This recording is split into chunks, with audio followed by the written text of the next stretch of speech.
সরাসরি আপনাদেরকে যশোর চেকপোস্ট চত্বর থেকে সরাসরি দেখানোর চেষ্টা করছি। আপনারা দেখতে পাচ্ছেন হাজার হাজার ছাত্রছাত্রী তাদের যৌক্তিক আন্দোলন নিয়ে আজকে রাস্তায় নেমেছে। এখনো পর্যন্ত খুব শান্তিপূর্ণভাবে তাদের মিছিল তারা চালিয়ে যাচ্ছে।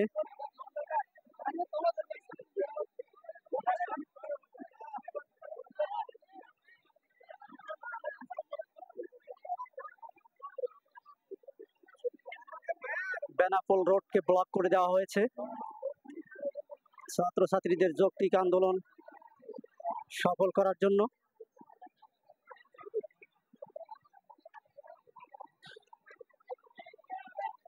Checkpost to Dharmatala road block করে দেওয়া হয়েছে।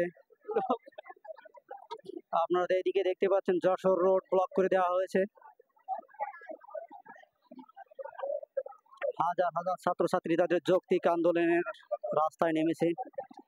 এখনো পর্যন্ত সম্পূর্ণ শান্তিপ্রিয়ভাবে তারা তাদের মিছিল করছে।